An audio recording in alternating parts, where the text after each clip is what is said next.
গল্পতরু চ্যানেলে আপনাদের সাথে আছি আমি রাজ। পড়ছিলাম তারাশঙ্কর বন্দ্যোপাধ্যায়ের উপন্যাস কবি। পড়ছি এর অষ্টম ও শেষ পর্ব। সৎকার শেষ করিয়া ফিরিয়া নিতাই দেখিল মহিষের মতো লোকটা বসন্তর ঘরে আড্ডা গাড়িয়া বসিয়াছে।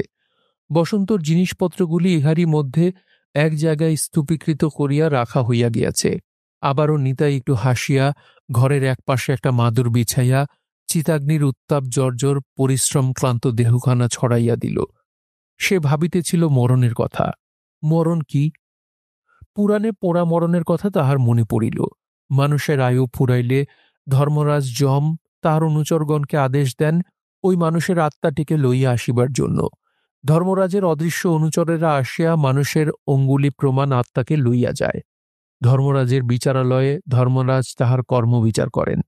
তাহার পর স্বর্গ অথবা নরকে তাহার বাসস্থান নির্দিষ্ট হইয়া যায়। বিভিন্ন কর্মের জন্য বিভিন্ন পুরস্কার, বিভিন্ন শাস্তির ব্যবস্থাও সে পাড়িয়াছে। নিতাইকেও একদিন সেখানে যাইতে হইবে। বসন্তর সঙ্গে তাহার কর্মের পার্থক্যই বা কোথায়, তাহা সে খুঁজিয়া পাইল না, এবং তাহাতে সে একটা আশ্চর্য সান্ত্বনা পাইল।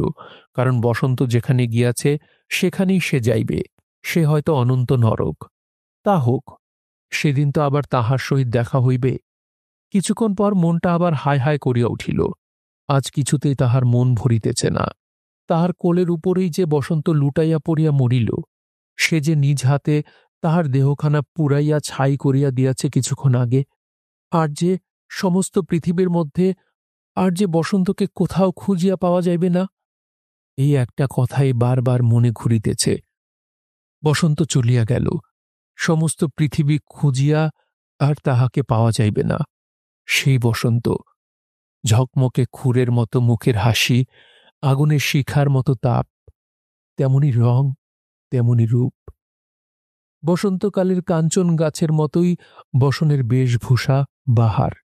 সেই বসন চলিয়া গেল। গায়ের গহনাগুলা প্রোড়া টানিয়া খুলিয়া লইল। সে নিজে তাহার দেহখানা আগুনে তুলিয়া দিল।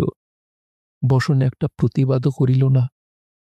মরণ সত্য সত্যই অদ্ভুত। গহনার উপর বসন্তর কত মমতা। সেই গহনা প্রোড়া খুলিয়া লইল, বসন্ত একটা কথাও বলিল না। দেহের জন্য বসন্তর কত যত্ন। এতটুকু ময়লা লাগিলে সে 10 বার মুছিত। এতটুকু যন্ত্রণা তাহার সহ্য হইত না। সেই দেহখানা আগুনে পড়িয়া ছাই হইয়া গেল, কিন্তু তাহার মুখের এতটুকু বিকৃতি হইল না। দুঃখ, কষ্ট, লোভ, মোহ এক মুহূর্তে মরণ সব ঘুচাইয়া দিল। মরণ অদ্ভুত। থাকিতে থাকিতে তাহার মনে সেই গানের কলিগুলা গুনগুন করিয়া জাগিয়া উঠিল। এই খেদ মোর মনে মনে, ভালোবেসে মিটল না আশ, কুলালো না এই জীবনে। হায়, জীবন এত ছোট কেনে এ ভুবনে। বসন বলিয়াছিল, কবিয়াল, তোমার গান আমার জীবনে ফলে যায়। এ গান তুমি কেন বাঁধলে কবিয়াল?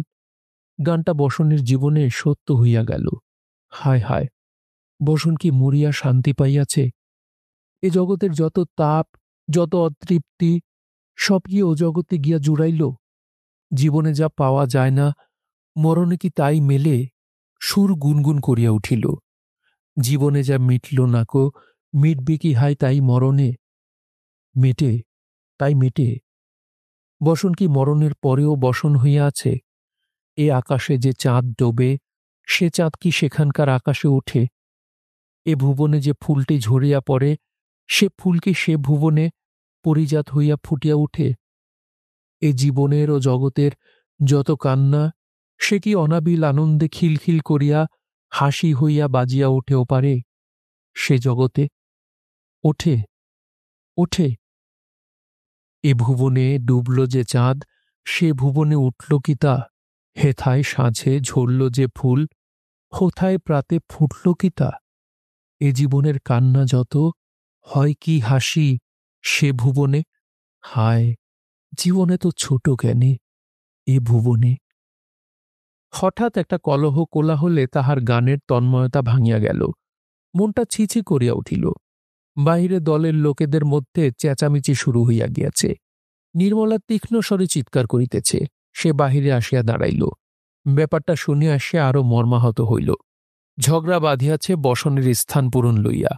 ছি ছি ছি, বসন্ত আজই মরিয়াছে। দুপুরবেলা পর্যন্ত দেহটাও তাহার ছিল, এখন প্রায় সন্ধ্যা হইয়াছে। ইহারই মধ্যে দল হইতে বসন্ত মুছিয়া গেল। তাহার স্থান কে লইবে সেই সমস্যা এখন পূরণ না করিলেই নয়। প্রৌঢ়া বসন্তর জিনিসপত্র লইয়া আপন ঘরে পুড়িয়া খাওয়া দাওয়ার ব্যবস্থায় ব্যস্ত। ললিতা নির্মলা আজ নিজের খরচ দিয়া মদ কিনিয়া খাইতে বসিয়াছে। ইহারই মধ্যে বেহালাদার দোহার ও ঢুলিটা আলোচনা করিতেছিল কোন ঝুমুর দলে সে গানে নাচে রূপে যৌবনে সেরা মেয়ে কে আছে। সর্ববাদী সম্মতভাবে প্রভাতী নাম্নীকে একজন তরুণীর নাম স্বীকৃতি লাভ করিয়াছে। মেয়েটা নাকি বসন্ত অপেক্ষা আরো ভালো, এই কারণে যে তাহার বয়স বসন্তের চেয়ে অনেক কম। দোহার বলিতেছে তাহাকেই আনা উচিত, তাহাতে 20-30 বা 50 টাকা পর্যন্ত লাগে, তাহা দিয়াও তাহাকে দলে আনা উচিত। না হইলে এমন যে এ দলটাও অচল হইয়া যাইবে। ঢুলিটা এই কথাই বলিয়াছে। চিড়ের অসুস্থ না হলে গলা দিয়ে নামে না, শুধু কবিয়ালের গান কেউ শুনবে না। ললিতা নির্মলা মুখপাত হলে চোখ বুজে গান শুনতে হবে। ললিতা নির্মলা ফস করিয়া উঠিয়া ঝগড়া শুরু করিয়া দিয়াছে। একে রূপোপজীবিনী নারী, তার উপর মদের নেশা। রূপের নিন্দা শুনিয়া গালিগালাজে স্থানটা অসহনীয় করিয়া তুলিয়াছে। নিতাইয়ের ভালো লাগিল না। সে ধীরে ধীরে অলক্ষিতে ঘর হইতে বাহির হইয়া গেল। লক্ষ্যহীনভাবে চলিতে চলিতে কখন একসময় আসিয়া দাঁড়াইল গঙ্গার ধারে শ্মশানে। সেখানে সে বসিল। সামনে জনশূন্য শ্মশান, একটা চিতা হইতে অল্প অল্প ধোঁয়া উঠিতেছে। এখানে ওখানে ছাইয়ের গাদা। গঙ্গার ওপারে পূর্ব দিকে সন্ধ্যা নামিয়াছে। দগ্ধ দেহের গন্ধে এখানকার বাতাস ভারী। ইহারই মধ্যে চুপ করিয়া সে বসিয়া রহিল। এত কাছে হইতে এমন করিয়া একা বসিয়া দুচোখ ভরিয়া নিতাই জীবনের ওপারকে কখনো দেখে নাই। জীবনের ওপারে মৃত্যুপুরী। মরণ এখানে বসিয়া আছে। পাড়ায় গ্রামে মানুষ মরিয়াছে, সে শুনিয়াছে। মরণ সম্বন্ধে সকল মানুষের মতোই একটা ভয়, একটা সকরুণ অসহায় দুঃখই এতকাল তাহার ছিল। এই প্রথম বসন্ত তাহার কোলের উপর মরিয়া মরণের সঙ্গে একটা প্রত্যক্ষ পরিচয় করাইয়া দিয়া গেল। মনে হইতেছে বসন্তর হাতে কপালে হাত রাখিয়া সে যেন মরণের ছোঁয়াচ অনুভব করিতে পারিল। কপালে হাত রাখিয়া কতদিন সে চমকিয়া উঠিয়াছে, এমন ছ্যাঁক করিয়া একটা স্পর্শ লাগিত যে না চমকিয়া পারিত না। আর কাল রাতে তো মরণ যেন বসন্তকে লইয়া তাহার সঙ্গে কাড়াকাড়ি করিয়া গেল। বসন্ত কিন্তু মরিতে ভয় পায় নাই, তবে বাঁচিতে তাহার স্বাদ ছিল। অনেক গোপন স্বাদ তাহার ছিল। হঠাৎ মনে হইল বসন্তের আত্মা যদি দেহ ঘর সংসার স্বজন পৃথিবী হারাইয়া অসহায় মানুষের আত্মা তো দেহের মমতায় অনেক সময় কাঁদিয়া কাঁদিয়া ফেরে। গভীর নিশীত রাত্রে বসন্ত যদি আসে চিতার পাশে, তাহার অনেক সাধের অনেক রূপের দেহখানির সন্ধানে, বুকখানা তাহার স্পন্দিত হইয়া উঠিল। সে একেবারে আসিয়া বসিল শ্মশানের ভিতর বসন্তের চিতার পাশটিতে। রাত্রি তখন সবে প্রথম প্রহর। সব স্তব্ধ, সব অন্ধকার, শুধু ঝিঝি পোকা ডাকিতেছে। শহরের আলো কোলাহল অনেকটা দূরে। নিতাই চিতার পাশে বসিয়া মনে মনে বলিল, বসন এসো, বসন এসো, বসন এসো। বসন্ত কিন্তু আসিল না। সমস্ত রাত্রি শ্মশানে শিয়াল শকুন কুকুর প্রভৃতি শ্মশানচারীদের মধ্যে কাটাইয়া দিল। তাহারা একে একে আসিল, কলহ করিল, খেলা করিল, চলিয়া গেল। গঙ্গার জলে কত জলচর সশব্দে ঘাই মারিল, কিন্তু বসন্তর দেখা মিলিল না। সারা রাত্রি বালুচরের ধার ঘেঁষিয়া গঙ্গা কলরব করিয়া বহিয়া গেল। কলকল কুলকল শব্দ, কখনো উচ্চ, কখনো উঁচু, কখনো মৃদু। আকাশে 2-3টা তারা খসিয়া গেল। গঙ্গার ওপাশে সড়কটায় কত গরুর গাড়ি গেল। গাড়ির নিচে ঝুরানো আলো দুলিয়া দুলিয়া একটা আলো 3-4টার মতো মনে হইল। সারা রাত্রি জোনাকিগুলা জ্বলিল নিবিল। গঙ্গার কিনারার জঙ্গল হইতে বাহির হইয়া শিয়ালগুলা বালুর চরের উপর ছুটাছুটি করিয়া বেড়াইল। গাছে শকুন কাঁদিল। চিতার কাছে কতকগুলা বসিয়া রহিল উদাসীর মতো। নিতাই বসিয়া বসিয়া সব দেখিল। মুহূর্তের জন্য কোথা কিছুর মধ্যে বসন্তর আভাস মিলিল না। বসন্ত বলিয়া কিছুকে ভ্রম পর্যন্ত হইল না। আকাশের তারাগুলা পূব হইতে পশ্চিমে ঢলিয়া পড়িল। বড় কাস্তেটা পাক খাইয়া ঘুরিয়া গেল। বিচার লেজটা গঙ্গার পশ্চিম পাড়ের জঙ্গলের মধ্যে ডুবিয়া গেল। পূর্ব আকাশের শুকতারা উঠিল। নিতাই চুপ করিয়া বসিয়া রহিল। গঙ্গার পূর্ব পাড়ের ঢালু চরটা প্রায় ক্রোশখানেক চড়া। তার ওপারে সারি সারি গ্রাম। গ্রামের গাছগুলার মাথায় আকাশে ক্রমে ফিকে রং ধরিল। কল কল কল কল করিয়া পাখিগুলা একবার রোল তুলিয়া ডাকিয়া উঠিল। রাত্রি শেষ হইয়া আসিয়াছে। না, বসন্ত দুনিয়া হইতে মুছিয়াই গিয়াছে। হঠাৎ তাহার চোখ ফাটিয়া জল আসিল। সে চোখ বন্ধ করিয়া আত্মসম্বরণ করিতে চেষ্টা করিল। সঙ্গে সঙ্গে একটা আশ্চর্য ঘটনা ঘটিল। খোলা চোখের সামনে যে বসন্ত কোথাও ছিল না, নিতাই চোখ বুজিতেই সেই বসন্ত আশ্চর্য স্পষ্ট হইয়া মনের মধ্যে ভাসিয়া উঠিল। মনে হইল বসন্ত যেন তাহার সামনে আসিয়া দাঁড়াইয়াছে। বসন্ত, বসন্ত! চোখ খুলিতেই নিতাইয়ের ভ্রম ভাঙিয়া গেল। ইহারই মধ্যে আকাশে অন্ধকারের ঘোর আরও কিছুটা কাটিয়াছে। নিতাইয়ের সম্মুখে গঙ্গা, শ্মশান, গাছপালা, চিতারাংরা, কুকুরের পালগুলো দেখা যাইতেছে। উদাস মনে আবার সে চোখ বুজিল। অদ্ভুত! এ কি? আবার বসন্তকে সে দেখিতে পাইতেছে। বসন্ত আসিয়াছে। চোখ বন্ধ করিলেই সে দেখিতেছে স্পষ্ট বসন্তর ছবি। ছবি নয়, যেন সত্যকারের বসন্ত। সে হাসিতেছে, সে কথা বলিতেছে।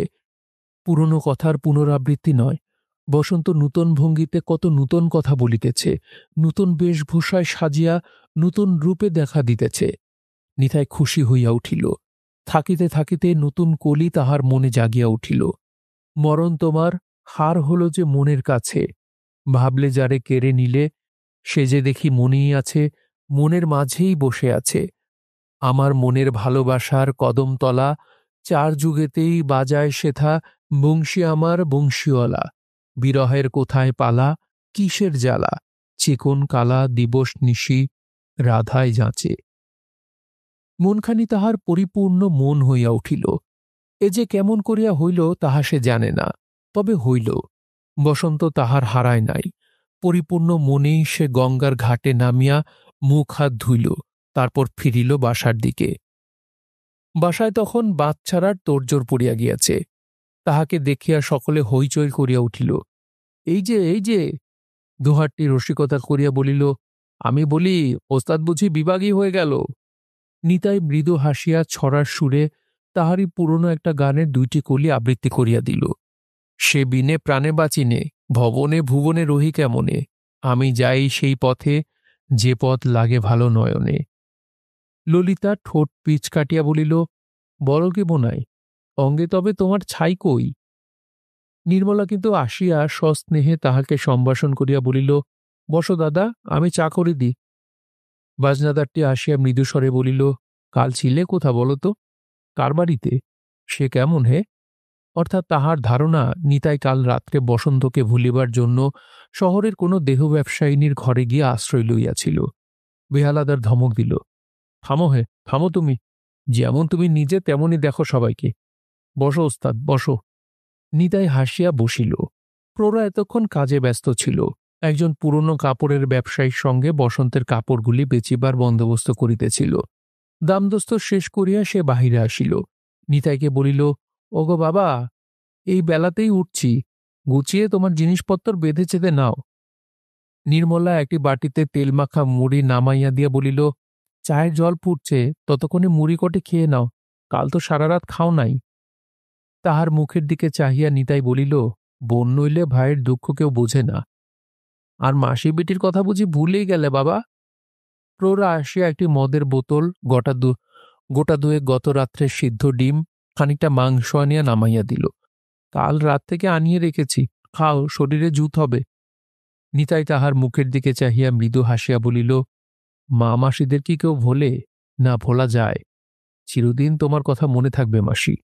প্রৌঢ়া হাসিয়া বলিল, তুমি খাও, আমি আসছি। প্রৌঢ়া চলিয়া যাইতে এই ঢুলিটা আরো কাছে আসিয়া বসিল। নিতাই হাসিয়া বলিল, নাও নাও, ঢেলে লাও, আরম্ভ করো। কৃতার্থ হইয়া মদ ঢালিতে ঢালিতে চুপি চুপি বলিল, বসনের কাপড় চোপড় বিক্রি হয়ে গেল। নিতাই কোনো উত্তর দিল না। অভিযোগ করিয়া ঢুলিটা আবার বলিল, গয়না দু এক পদ রেতে খুলে লাওনি কেন? বলো দেখি, এমনি মুখুমি করে? চি! নিতাই বোতল দেখাইয়া বেহালাদার ও দোহারকে বলিল, এসো লাও। তাহারাও এবার অপরিমেয় সহানুভূতির সঙ্গে কাছে আসিয়া ঘেঁষিয়া বসিল। কিছুক্ষণ পরেই বেহালাদার সচকিত হইয়া বলিল, ওই, বোতল শেষ হইয়া গেল। তুমি তুমি তো কই? নিতাই হাসিয়া বলিল, তা হোক, দরকার নাই। তুমি খাবে না? না। সকলে অবাক হইয়া গেল। নিতাই বলিল বেহালাদারকে, তোমার কাছে একটা জিনিস শিখবার স্বাদ ছিল। রাত্রে বেহালায় তুমি যে সুরটি বাজাও, ওই সুরটি বেহালায় তুলতে শিখব। গলায় পারি, বেহালায় শিখব। বেহালাদার বলিল, নিশ্চয়ই, তোমায় শেখাবো না ওস্তাদ? দেখো দেখি, 3 দিনেই শিখিয়ে দেব। নিতাই হাসিয়া বলিল, 3 দিন আর পাবো কোথায় তোমাকে? কেনে? সবিস্ময়ে প্রশ্নটা করিল দোহার। বেহালাদার স্ত্রীর দৃষ্টিতে নিতাইয়ের মুখের দিকে চাহিয়া রহিল। সে আঁচ করিয়াছে। নিতাই হাসিয়া বলিল, আজই আমি চলব। সে তো আমারও। তুমি? দোহারের মুখের উপর হাত দিয়া বেহালাদার বলিল, থামো তুমি, থামো। নিতাই কিন্তু দোহারের কথা ধরিয়াই জবাব দিল, হ্যাঁ, যাব সবাই। তোমরা এক পথে, আমি আর এক পথে। বেহালাদার তাহার হাতখানি চাপিয়া ধরিল, শুধু বলিল, ওস্তাদ। নিতাই একটু চুপ করিয়া রহিল, কথার উত্তর দিল না। একটু চুপ করিয়া থাকিয়া বেশ গলা ছাড়িয়া গান ধরিয়া দিল। মনে নতুন পদ আসিয়াছে। বসন্ত চলিয়া গেল হায়, কালো কোকিল আজি কেমনে গান গায় বলো, কেমনে থাকে হেথায়। হঠাৎ বেহালাদার বেহালাটা টানিয়া লইয়া বলিল, শোনো ওস্তাদ, শোনো, সেই সুর তোমাকে শোনাই, শোনো, এসেছে। সে ছড়ি টানিল, লম্বা টানা সুর, সেই সুর। ইহারই মধ্যে আসিয়া হাজির হইল মাসি। বাবা! নিতাই হাত তুলিয়া ইশারায় জানাইল, এখন নয়, একটু পরে। কিন্তু বেহালাদার থামিয়া গেল। সে মাসির মুখ দেখিয়া থামিয়া গিয়াছে। মাসি বলিল, কি শুনছি বাবা? কি মাসি? তুমি তুমি চলে যাবে? আমাদের সঙ্গে যাবে না? না মাসি, খেলার এক পালা শেষ হল, এবার নতুন পালা। অন্য দলে? না মাসি, এবার পথের পালা, এবার পথে পথে। প্রৌঢ়া অনেক বুঝাইল, অনেক প্রলোভন দেখাইল।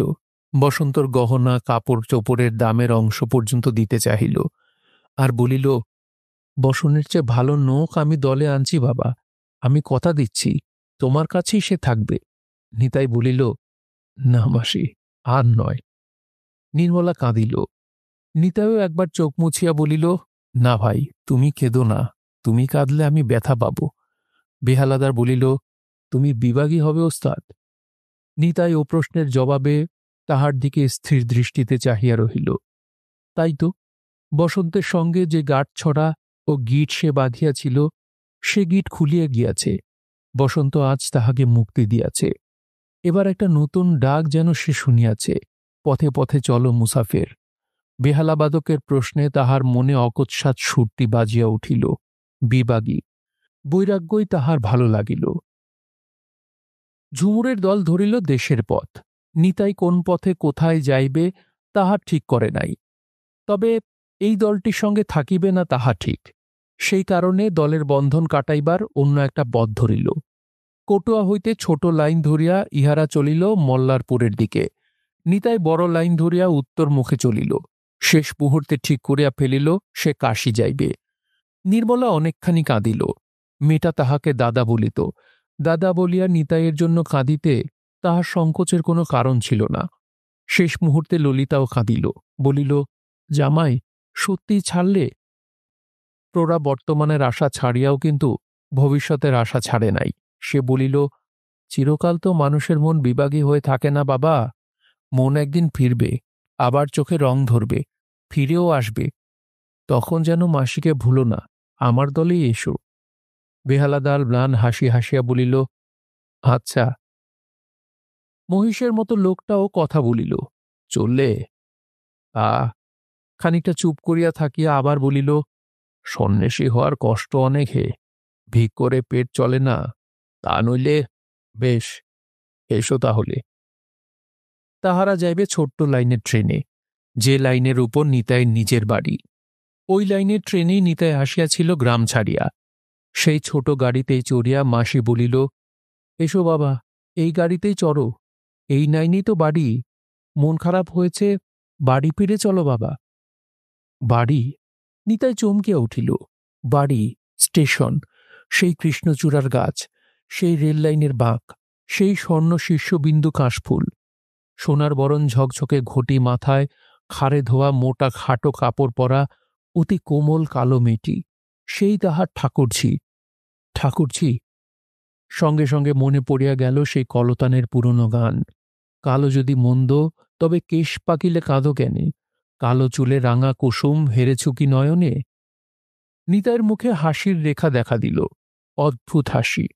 কত কথা মনে পড়িতেছে, কত কথা, কত পুরানো গান। তবু নিতাই বারবার ঘাড় নাড়িয়া নীরবেই জানাইল, না না, না না। তাহার মনের মধ্যে সেই গানের কলি গুঞ্জন করিতেছিল, চাঁদ তুমি আকাশে থাকো। মনে ঘুরিতেছিল, তাই চলেছি দেশান্তরে। সে আবার একবার ঘাড় নাড়িয়া জানাইল, না, ঠাকুরঝি এতদিনে ভালো হইয়াছে, ঘর সংসার করিতেছে, সে গিয়া নতুন অশান্তির সৃষ্টি করিবে না। না না, সে যাইবে না, সে যাইবে না। নিতাই নীরবেই বিদায় লইল। এই বিদায় তাহার শোকাচ্ছন্ন মনকে আরো উদাস করিয়া তুলিল। দলের প্রত্যেক জনটির মুখ তাহার চোখের সম্মুখে ক্ষণে ক্ষণে জাগিয়া উঠিতেছিল, বিদায় ব্যথা কাতর ম্লান মুখ।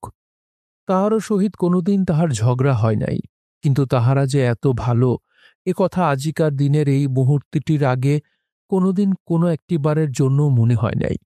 বরং সে সময় তাহাদের দোষগুলাই অনেক বড় হইয়া তাহার চোখে পড়িয়াছে। মাসিকে দেখিয়া মনে হইত মুখে মিষ্টি কথা বলিলেও সমস্ত অন্তরটা বিষে ভরা, মিথ্যা ছাড়া সত্য বলিতে জানে না। পৃথিবীতে খাদ্য এবং অর্থ ছাড়া আর কিছুকে ভালোবাসে না মাসি। আজ মনে হইল, না না, মাসি মাসিরই মতো, মায়েরই মতো ভালোবাসিত তাহাকে। তাহার চোখের ওই কয় ফোঁটা জল বসন্তের মরণকালের ভগবানের নামের মতোই সত্য। নির্মলা চিরদিন ভালো, মায়ের পেটের বোনের মতোই ভালো। ললিতার চোখা চোখা ঠাট্টাগুলি শ্যালিকার মুখের ঠাট্টার মতোই মিষ্ট ছিল। বেহালাদারের কথা মনে করিয়া তাহার চোখে জল আসিল, কানের কাছে বাজিয়া উঠিল সেই সুর। সেই সুরটাই ভাজিতে ভাজিতে সে ফিরিয়া বসিল গঙ্গার ঘাটে। গঙ্গায় স্নান করিয়া সে মনে মনে একখানি গঙ্গা স্তব রচনা করিবার চেষ্টা করিল, হইল না। ঘাটের উপরেই একটা গাছের তলায় আসিয়া সে বসিল। কিন্তু কোথায় সে যাইবে? পথে পথে ভিক্ষা করিয়া ফিরিবে বাউল দরবেশের মতো? না, এ কল্পনা তাহার ভালো লাগিল না। তবে কি বা করিবে, কোথায় বা যাইবে? হঠাৎ তার মনে হইল, হায় হায় হায়, হায় রে পোড়া মন, এই কথা কি ভাবিতে হয়? ঠাকুরের কাছে যাইবে সে, গোবিন্দ, বিশ্বনাথ, প্রভুর কাছে যাইবে সে, মায়ের কাছে যাইবে, মা অন্নপূর্ণা, রাধারানী রাধারানী রাধারানী। সে সেই সব দেবতার দরবারে বসিয়া গান গাইবে, মহিমা কীর্তন করিবে, ভগবানকে গান শুনাইবে, শ্রোতারা শুনিয়া চোখের জল ফেলিবে, সঙ্গে সঙ্গে তাহাকেও কিছু কিছু দিয়া যাইবে। তাহাতেই তাহার দিন গুজরান হইবে। তাহার ভাবনা কি? হায়রে পোড়া মন, এতক্ষণ তুমি এই কথাটাই ভাবিয়া পাইতেছিলে না? এখান হইতে কাশী, বাবা বিশ্বনাথ, মা অন্নপূর্ণা, কাশী হইতে অযোধ্যা, সীতারামের রাজ্য হইতে রাধা গোবিন্দ, রাধারানীর রাজ্য বৃন্দাবন। তারপর মথুরা। না না, মথুরা সে যাইবে না। রাধারানীকে কাঁদাইয়া রাজ্যলোভী শ্যাম রাজা হইয়াছে সেখানে, সে রাজ্যে নিতাই যাইবে না। মথুরা হইতে বরং কুরুক্ষেত্র, হরিদ্বারের পরেই হিমালয়, পাহাড় আর পাহাড়। ছেলেবেলায় পড়া ভূগোল মনে পড়িল। পৃথিবীর মধ্যে এত উঁচু উঁচু পাহাড় আর নাই। হিমালয়ের সর্বোচ্চ শৃঙ্গ গৌরীশঙ্কর। হিমালয়ের মধ্যেই মানস সরোবর, সেখানে পর্যন্ত নাকি মানুষ যায়। নিতাই মানস সরোবরে স্নান করিবে, তারপর জনশূন্য হিমালয়ের কোথাও একটা আশ্রয় বানাইয়া সেইখানেই থাকিয়া যাইবে। নিত্য নতুন গান রচনা করিবে, গাহিবে, পাহাড়ের গায়ে খুদিয়া খুদিয়া লিখিয়া রাখিবে। সে মরিয়া যাইবে, তাহার পর যাহারা সে পথ দিয়া যাইবে তাহারা সে গান পড়িবে আর মনে মনে নিতাই কবিকে নমস্কার করিবে। শেষ বৈশাখের দ্বিপ্রহর, আগুনের মতো তপ্ত ঝড়ো হাওয়া গঙ্গার বালি উড়াইয়া হু হু করিয়া বহিয়া চলিয়াছে। দুই পায়ের শস্যহীন চরভূমি ধূসরবর্ণ, যেন ধূ ধূ করিতেছে। মানুষ নাই, জন নাই, কেবল দুই চারিটি চিল আকাশে উড়িতেছে। তাহারাও যেন কোথায় কোন দূর দূরান্তরে চলিয়াছে। সব শূন্য, সব উদার, সব স্তব্ধ। একটা অসীম বৈরাগ্য যেন সমস্ত পৃথিবীকে আচ্ছন্ন করিয়া ফেলিয়াছে। নিতাই সেই অগ্নিগর্ভ রৌদ্রের মধ্যে বাহির হইয়া পড়িল। চলো মুসাফের, বাঁধো গৌঠরি, বহুদূর জানা হোগা। কাশী। সে স্টেশনে ফিরিয়া বড় লাইনে কাশীর টিকিট কাটিয়া ট্রেনে চড়িল। নিতাই আসিয়া উঠিল কাশীতে। ব্রিজের উপর ট্রেনের জানলা দিয়া কাশীর দিকে চাহিয়াই সে মুগ্ধ হইয়া গেল। বাঁকা চাঁদের ফালির মতো গঙ্গার সাদা জল ঝকঝক করিতেছে। সমস্ত কোল জড়িয়া মন্দির, মন্দির আর ঘাট, আরও কত বড় বড় বাড়ি। নিতাইয়ের মনে হইল মা গঙ্গা যেন চোখ ঝলসানো পাকা বাড়ির কণ্ঠি গাঁথিয়া গলায় পড়িয়াছেন। ট্রেনের যাত্রীরা কলরব তুলিতেছে, জয় বাবা বিশ্বনাথ, অন্নপূর্ণা মাই কি জয়। সেও তাহাদের কণ্ঠস্বরের সঙ্গে নিজের কণ্ঠস্বর মিশাইয়া দিল, জয়ধ্বনির সুরের সঙ্গে সুর মিশাইয়া দিল, জয় বাবা বিশ্বনাথ, অন্নপূর্ণা মাই কি জয়। স্টেশনে নামিয়া কিন্তু অকস্মাৎ একসময় তাহার মনের ছন্দ কাটিয়া গেল। সে যেন হুঁচট খাইয়া দাঁড়াইয়া গেল। সে বিব্রত এবং বিহ্বল হইয়া অনুভব করিল সে কোন বিদেশে আসিয়া পড়িয়াছে। বাংলাদেশের শেষ হইতেই সে একটা অস্বাচ্ছন্দ্য অনুভব করিতেছিল। ট্রেনে ক্রমশই ভিন্ন ভাষাভাষী, ভিন্ন বেশভূষার ভূষিত লোকের ভিড় বাড়িতেছিল। কাশীতে নামিয়াই সে ভিন্ন ধরনের মানুষের মেলার মধ্যে মিশিয়া গিয়া একসময় প্রত্যক্ষভাবে অনুভব করিল যে এখানকার মানুষের জীবনের ছন্দের সঙ্গে তাহার জীবনের ছন্দ কোনখানে মিলিতেছে না। তাহার উপর কাশী কাশী কাশী, তাহার কল্পনার কাশী কোথায়? সে তো ওই দোকানদারি ভরা বিকিকিনি কোলাহলে মুখর এই নগরীটি নয়। কোথায় সেই বিশ্বনাথের কাশী? বিহবলের মতো সে দাঁড়াইয়া রহিল। বিহবলের মতো চারদিকে চাহিতে চাহিতে এক পথ হইতে অন্য পথে চলিতেছিল। কতক্ষণ চলিয়াছিল তার ঠিক ছিল না। অবশেষে একখানা এক্কায় উঠিয়া সে এক্কাওয়ালাকে কোনো মতে বুঝাইল যে সে বিশ্বনাথের মন্দিরে যাইবে। এক্কাওয়ালাই তাহাকে একটা চৌরাস্তায় নামাইয়া দিয়া বলিল, ওই দিকে যাও। সেই পথে কয়েক পা অগ্রসর হইয়া অকস্মাৎ তাহার মুখ চোখ আনন্দে প্রদীপ্ত হইয়া উঠিল। পূজার থালা হাতে ধপধপে সাদা থান পরিয়া একটি মহিলা যাইতেছিলেন। সে আনন্দে অধীর হইয়া তাহার দিকে আগাইয়া গেল। তাহার মনে হইল এই যে তাহাদের গ্রামের সেই রাঙা মা ঠাকুরুন। হ্যাঁ, তিনিই তো। তেমনি ঝলমলে সম্ভ্রম ভরা ভঙ্গিতে কাপড় পরিয়াছেন, মাথায় তেমনি আধঘোমটা, মাথার চুলগুলি তেমনি ছোট করিয়া ছাঁটা। অবিকল তিনি। হারাইয়া যাওয়া ছেলে যেন মাকে খুঁজিয়া পাইয়াছে, এমনিভাবে নিতাই আশ্বস্ত এবং উৎফুল্ল হইয়া উঠিল। ছুটিয়া আসিয়া সে তাহার আগে গিয়া জড়ো হাত করিয়া দাঁড়াইল। নাম রাঙা মা ঠাকুরুন নন, তবে ঠিক রাঙা মায়ের মতোই। ইনি যে তাহাদের দেশের অন্য কোনো গ্রামের আর কোনো রাঙা মা, তাহাতে নিতাইয়ের আর সন্দেহ রহিল না, এবং সত্য সত্যই সে হিসাবে তাহার ভুল হইল না। তিনি বাঙালি বিধবা, এবং যাহারা গ্রামে মা ঠাকরুন হইয়া দাঁড়ান তাহাদের একজন বটেন। পতিপুত্রহীনা বাঙালি বিধবা কাশীতে বিশ্বনাথকে আশ্রয় করিয়া মণিকর্ণিকার ঘাটের দিকে তাকাইয়া আছেন। জীবনের বোঝা নামাইবেন সেইখানে। মন্দিরে পূজা সারিয়া তিনি বাড়ি ফিরিতেছিলেন। নিতাই আসিয়া হাত জোর করিয়া বলিল, মা ঠাকরুন। তিনি থমকিয়া দাঁড়াইয়া গেলেন। প্রথমে ভ্রু কুঞ্চিত হইয়া উঠিল। নিতাইয়ের দিকে চাহিয়া দেখিয়া প্রসন্ন হইয়া বলিলেন, কে তুমি বাবা? নিতাই গড় হইয়া প্রণাম করিয়া বলিল, আগে মা, আমি এখানে বড় বিপদে পড়েছি। বিপদ? বিপদ শব্দটি তাহাকে সকল বিপদ হইতে রক্ষা করিল। শব্দটি শুনিয়া তিনি বুঝিলেন লোকটি পল্লীর মানুষ এবং একেবারে নূতন এখানে আসিয়াছে। তিনি প্রসন্ন কণ্ঠে প্রশ্ন করিলেন, কি বিপদ বাবা? আমি এখানকার কথাবার্তা কিছুই বুঝতে পারছি না মা। তার ওপর গরিব নোক, আশ্রয় নাই, নতুন এসেছি। হাসিয়া তিনি বলিলেন, বুঝেছি, এসো, আমার সঙ্গে এসো। স্টেশন থেকে আসছো বুঝি? হ্যাঁ মা। পথে পথে নিতাই যেন বাঁচিয়া গেল। তাহার এই নূতন মা, তাহাকে সে নতুন মাই বলিল। তিনি নিতাইকে নিজের বাসায় লইয়া গেলেন। মানুষটি বড় ভালো। নিতাই মনে মনে নিজের ভাগ্যকে ধন্যবাদ দিল। ভাগ্য বিধাতাকে বলিল, প্রভু, তোমার মতো দয়াল আর হয় না। অধমের ওপর দয়ার তোমার শেষ নাই। নইলে এমন বিদেশে বিভুইয়ে এসেও মা যশোধার মতো মায়ের আশ্রয় পেলাম কি করে? এই নতুন মা তাহাকে নিজের বাসায় লইয়া গেলেন। কোনো এক আদি অন্তহীন আঁকাবাঁকা গলির ভিতর তার বাসা। একখানি ঘর, এক টুকরা বারান্দা। আর রান্না করিবার জন্য ছোট একটা বারান্দার একটা কোণ। নিতাই সংকুচিত হইয়া বলিল, আমি বরং বাড়ির বাহিরে বসি, যাতে আমি বড় নিচু। কেন বাবা, এই বারান্দায় বসো, হলেই বা নিচু জাত। নিতাইয়ের চোখে জল আসিয়া গেল। সত্যই মা যশোদা, বৃন্দাবনের মায়েরা, যশোমতীর দেশের মায়েরা কেমন মা তাহা সে জানে না, কিন্তু তাহার দেশের মায়েরা ছাড়া যশোদার মতো মা অন্য কোনো দেশে আছে বলিয়া তাহার মনে হয় না। সে দেখিয়াছে এই দেশের কত লোক, হিন্দুস্তানি কথা যাহারা বলে, তাহারা তাহাদের দেশে যায়, অনায়াসে 1 বৎসর 2 বৎসর এক নাগারে কাটাইয়া দেয়। কই, মাকে দেখিবার জন্য তো তাহারা ছুটিয়া যায় না। মায়েরাও নিশ্চয়ই দেশে দিব্য থাকে। যে যশোদা গোপালকে একবেলার জন্য গোষ্ঠে পাঠাইয়া কাঁদিতে বসিতেন, সে যশোদার মতো মা তাহার কি করিয়া হইবে? তাছাড়া এমন মিষ্ট কথা, আহারে, মা গো মা, নাকি বাবা গোপাল, এমন ডাক, এমন সাড়া আর কোথায় মেলে?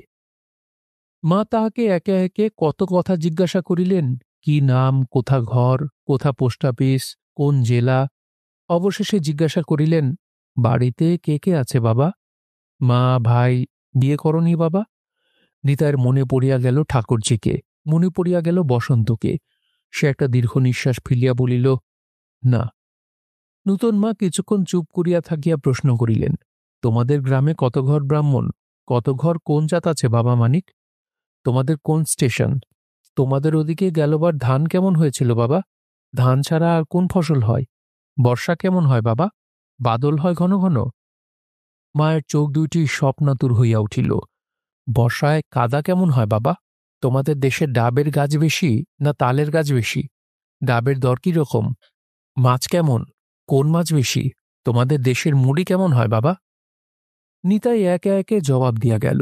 সঙ্গে সঙ্গে তাহারও মনে ভাসিয়া উঠিতে লাগিল এক একটি ছবি। তোমাদের গ্রামের কাছে নদী আছে বাবা? বড় দিঘি আছে গ্রামে? আহ, কতদিন দিঘির জলে স্নান করি নাই। দিঘিতে পদ্মফুল ফোটে। শালুক সব গ্রামেই আছে। নীল শালুক আছে বাবা তোমাদের গ্রামে? কলমি শুশুনির শাক হয় বাবা? মধ্যে মধ্যে প্রশ্ন ফুরাইয়া যায়। মা চুপ করিয়া থাকেন উদাস মনে। বোধহয় তাহারও মনে পড়ে দেশের কথা। আবার হঠাৎ মনে পড়ে কোন একটা নূতন কথা।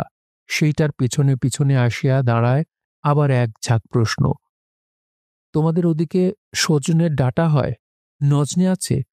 পানের বরজ আছে? কেয়ার গাছ আছে তোমাদের গ্রামে? সাপ থাকে গোড়ায়? গোখরো কেউটে সাপ খুব বেশি ওদিকে না? নদীর ধারে শামুক ভাঙা কেউটে থাকে? গাংশালিক আছে? বউকথাক পাখি আছে? থাকবেই তো। চোখ গেল, অনেক আছে না? কৃষ্ণ কোথারে পাখি? অনেকে বলে গেরস্তের খোকা হোক। গায়ের রং হলুদ, মাথাটি কালো, ঠোঁটটি লাল টুকটুকে। আমরা বলি কৃষ্ণ কোথারে পাখি। বেনে বউ বলি। আছে? হঠাৎ মায়ের চোখ জলে ভরিয়া উঠিল। তিনি চুপ করিয়া বসিয়া রহিলেন কিছুক্ষণ। দেখিতে দেখিতে পোটা 2 জল যেন আপনা আপনি চোখ ফাটিয়া বাহির হইয়া টপ টপ করিয়া ঝরিয়া পড়িল। নিতাই কোনো প্রশ্ন করিতে সাহস করিল না, কিন্তু কৃষ্ণ কোথারে পাখির কথা জিজ্ঞাসা করিতে গিয়া চোখে জল আসিল দেখিয়া তাহার মনে হইল বোধহয় তাহার কৃষ্ণ কোথায় চলিয়া গিয়াছে। মা বলিলেন, মা যশোদা গোপালের জন্য কাঁদিতেছিলেন আর হলুদ বাটছিলেন। বাটা হলুদ নিয়ে কাঁদতে কাঁদতে গড়লেন এক পাখি। সেই পাখির মাথায় ঝরে পড়ল তার চোখের 1 ফোঁটা জল। সেই জলের তাপে পুড়ে তার মাথাটি হয়ে গেল কালো। আর জলের সঙ্গে ছিল যে চোখের রক্ত, সেই রক্তে তার ঠোঁট হয়ে গেল লাল। পাখিটিকে ছেড়ে দিয়ে বললেন, পাখি, তুই দেখে আয় আমার কৃষ্ণ কোথায়। পাখি ডেকে ডেকে ফিরতে লাগল, কৃষ্ণ কোথায় রে, কৃষ্ণ কোথায় রে। চিরকাল সে ডেকেই ফিরছে। নিতাইয়ের চোখ দিয়াও জল ঝরিতে আরম্ভ করিল। মা বলিলেন, আমার কৃষ্ণ চলে গেছে বাবা। ব্রহ্মাণ্ডেও আর কেউ নেই। তাই এসেছি বাবার চরণে, নইলে দেশ ছেড়ে। অর্ধপথেই থামিয়া মা চোখ মুছিলেন। আবার প্রশ্ন করিলেন, তুমি কাশী এসেছ তীর্থ করতে? এই বয়সে তীর্থ? কিছু মনে করো না বাবা, তোমাদের জাতের কেউ তো এমনভাবে আসে না, তাই জিজ্ঞাসা করছি। হাত দুটি জড়ো করিয়া নিতাই বলিল, পূর্বজন্মের কর্মফল, হয়তো আমার কর্ম ফের, নইলে। নিতাই কথাটা শেষ না করিয়াই চুপ করিল। মা জিজ্ঞাসা করিলেন, কি বলছিলে বাবা? নিতাই একটু চুপ করিয়া থাকিয়া বলিল, আপনার কাছে লুকোবো না মা। আমার বাবা, দাদা, ভাই, মামা, মেসো এরা সব চুরি ডাকাতি করত, জেলও খাটত। সেই বংশে আমার জন্ম মা। আমি বলিয়া সে থামিয়া গেল। কয়েক মুহূর্ত পরে সে আবার বলিল। বলিতে সে বোধহয় সংকোচ অনুভব করিতেছিল। সসংকোচে বলিল, দেশে কবিগান শুনেছেন মা? দুই কবিয়ালে মুখে মুখে গান বেঁধে পাল্লা দিয়ে গান করে। শুনেছি বই কি বাবা, কত শুনেছি। আমাদের গায়ে নবান্নের সময় বারোয়ারি অন্নপূর্ণা পুজো হতো, কবিগান হতো পুজোয়। দুর্গাপুজোয় যত যাত্রা গান, কৃষ্ণযাত্রা, শখের যাত্রা, নীলকণ্ঠের গান, সাধে কি তোর গোপালে চাই গো, শোনো যশোদে, সেসব গান কি ভুলবার? মনসার ভাসান গান হতো মনসা পুজোয়। 24 প্রহরের সময় কীর্তন হতো। বাউল বৈরাগীরা খঞ্জনি একতারা নিয়ে গান গেয়ে ভিক্ষে করত। আমি যদি আমার হতাম, কুড়িয়ে পেতাম হেমের ঘড়া। আহাহা বাবা, সেই কীর্তন গানে শুনেছিলাম, অমিয় মথিয়া কেবা লাবণী তুলিল গো, তাহাতে গড়িল গোড়া দেহ। গোড়া চাঁদের দেহ অমৃত ছেঁকে তৈরি হয়েছে। এসব গান যে অমৃত ছাঁকা জিনিস বাবা, কবিগান শুনেছি বই কি। নিতাই চুপ করিয়া গেল। ইহার পর আর নিজেকে কবিয়াল বলিয়া পরিচয় দিতে সাহস হইল না। বিধবাই জিজ্ঞাসা করিলেন, তুমি কি কবির দলে থাকতে বাবা? নিজে কবিগান করতে? হাত জোর করিয়া নিতাই বলিল, হ্যাঁ মা, অধম একজন কবিয়াল। তবে মা, বড় দরের কবিয়াল আমি নই। আমি ঝুমুর দলের সঙ্গে থেকে গান করতাম। তা হোক না বাবা, কবিয়াল তো বটে, তা তীর্থ করতে বেরিয়েছ বুঝি? একটু চুপ করিয়া থাকিয়া নিতাই বলিল, আর ফিরব বলে বেরোই নাই মা। ইচ্ছে আছে ভগবানের দরবারে পথে পথে গান করব, তাতেই দিন কটা কেটে যাবে আমার। বিধবা অনেকক্ষণ চুপ করিয়া থাকিয়া বলিলেন, তাতে তো তুমি সুখ পাবে না বাবা। তুমি কবিয়াল, গান গাইবে, লোককে আনন্দ দেবে, হাসাবে, কাঁদাবে, মেডেল পাবে, কত লোক কত প্রশংসা করবে, তবে তো তোমার আনন্দ হবে, সুখ হবে। বলিতে বলিতে তিনি হঠাৎ থামিয়া গেলেন। সুখ সংসারে মেলে না বাবা, যদি মেলে বিশ্বনাথ দেন তো তোমার আপন কাজের মধ্যেই পাবে। অপরাহ্নে সে মায়ের কাছ হইতে বিদায় হইল। ইহারই মধ্যে সে তাহার সকল কথাই বলিল, রাজার কথা, বিপ্রপদর কথা, এমনকি বসন্তের কথাও বলিল। বলিল না শুধু ঠাকুরঝির কথা। শুধু তাই নয়, তাহাকে সে গানও শুনাইল। মায়ের বৃত্তান্তও সে সব জানিল। আপনার জন মায়ের কেউ নাই, একমাত্র সন্তানকে হারাইয়া মা এখানে আসে আশ্রয় লইয়াছেন। দেশ হইতে জ্ঞাতিরা যাহারা তাহার শ্বশুরের সম্পত্তির উত্তরাধিকার পাইয়াছে, তাহারা মাসে 10টি করিয়া টাকা পাঠায়, তাও অনিয়মিত। মা হাসিয়া বলিলেন, পেটের জন্যে ঝগড়া করতে ইচ্ছে হয় না বাবা, লজ্জা হয়। আহার কমিয়ে আধ পেট অভ্যেস করলে 1 মাসের খোরাকে 2 মাস যায়। তার মধ্যে উপোস করতে পারলে, বিধবার উপোস তো অনেক। নিতাই অধীর হইয়া উঠিয়া দাঁড়াইল। ওহ, সে মায়ের আধপেটা অন্যের ভাগ লইয়াছে, মা তাহাকে হাসি মুখে দিয়াছেন। ওহ, সে বলিল, আমি এবার উঠি মা, থাকলে আবার আসব। নিতাই প্রণাম করিল, দূর হইতে ভূমিষ্ঠ হইয়া বলিল, আপনি 2 পা পিছিয়ে যান মা, আমি ওই ঠাইটির ধুলো নেব। মা বলিলেন, তুমি আমার পা ছুঁয়ে নাও বাবা, আমি তো চান করব এখনই। না, নিতাই তাহার পা ছুঁইল না। মা বলিলেন, অনেক সত্র আছে, জায়গা মিলবে। আমার ঘর এই তো দেখছ, তাছাড়া এ বাড়িতে আর 10 জন থাকে, সবাই মেয়ে ছেলে এখানে। নিতাই হাসিয়া বলিল, দেবতার দেখা খানিক্ষণের জন্যই বটে মা, চিরকালের পুণ্যি তো আমার নয় মা অন্নপূর্ণা, আপনি আমার সাক্ষাৎ মা অন্নপূর্ণা। মা বলিলেন, তোমার কচি বয়স, তুমি কবিয়াল, তুমি দেশে ফিরে যাও বাবা। চমৎকার তোমার গলা, গানও তোমার ভালো, দেশে তোমার কদর হবে। এ তো বাংলা গানের দেশ নয় বাবা। অবশ্য গঙ্গার ঘাটে, ঘাট তো এখানে অনেক, আর বাঙালিও অনেক। সেখানে বসে গান করলে অনেক শুনবার লোক পাবে, কিছু কিছু হয়তো পাবেও, কিন্তু সংসারে পেট চলাই তো সব নয় বাবা। একটু বিষণ্ণ হাসির সঙ্গে কথাটি শেষ করিলেন মা। এই কথাটাই নিতাই একটু ক্ষুণ্ণ হইল। এই লইয়া মা তাহাকে 2 বার কথাটা বলিলেন। সন্ধ্যায় বিশ্বনাথের মন্দির প্রাঙ্গণে আসিয়া মায়ের কথার সত্যতা কিন্তু সে অনুভব করিল। ঘটনাটা ঘটিল এইরূপে। প্রাঙ্গণের এক প্রান্তে দাঁড়াইয়া মন্দির শিষ্যের ধ্বজা ও কলসের দিকে সে তাকাইয়াছিল। সোনার পাত দিয়া মোড়া মন্দির। আকাশে ছিল পরিপূর্ণ জ্যোৎস্না, সেই জ্যোৎস্নার ছটায় ঝলমল করিতেছিল। চারিদিকে আরতি ও শৃঙ্গার, বেশ দর্শনার্থীর ভিড়। হাজার কণ্ঠে বিশ্বনাথের জয়ধ্বনি, সেই ধ্বনির সঙ্গে সে নিজেরও কণ্ঠ মিশাইয়া দিল, জয় বিশ্বনাথ। তারপর সে মনে মনে গান রচনা আরম্ভ করিল। ভিখারি হয়েছে রাজা, মন রে আমার দেখরে নয়ন মেলে, সাত মহলা সোনার দেউল, গড়েছে সে শ্মশান ফেলে। গুনগুন করিয়া সুর ভাজিয়া গানখানি রচনা শেষ করিয়া সে গলা চড়াইয়া গান আরম্ভ করিল। আহা, প্রাণ ঢালিয়া সে গাহিতেছিল। গান শেষ হইলে অল্প কয়েকজন লোক, যাহারা শেষে আসিয়া জমিয়াছিল, তাহাদের একজন তাহাকে কিছু বলিল। তাহার বক্তব্য সম্পূর্ণ বুঝিতে না পারিয়া নিতাই সবিনয়ে বলিল, কি বলিলেন প্রভু, আমি বুঝতে পারতা নাই। একজন হাসিয়া বাংলায় বলিল, তুমি বুঝি সবে এসেছ দেশ থেকে? আগে হ্যাঁ। উনি বলছেন হিন্দি ভজন গাইতে। তোমার এমন মিষ্টি গলা, তোমার কাছে হিন্দি ভজন শুনতে চাইছেন। হিন্দি ভজন? নিতাই জড়ো হাতে বিনয় করিয়া বলিল, আগে প্রভু, আমি তো হিন্দি ভজন জানি না। বাঙালিটি হিন্দিভাষী প্রশ্নকারী লোকটিকে যাহা বলিল, আন্দাজে নিতাই সেটা বুঝিল। বোধহয় বলিল, হিন্দি ভজনও জানে না। জনতার অধিকাংশই এবার চলিয়া গেল, যেন তাহার মধ্যে উপেক্ষা ছিল বলিয়া নিতাইয়ের মনে হইল। মন্দির হইতে সরাসরি আসিয়া সে গঙ্গার ঘাটে হাজির হইল। চোখ তাহার জুড়াইয়া গেল। আহা, এ যে দিনরাত্রি মেলা লাগিয়াই আছে। আর এ কি বিচিত্র মেলা!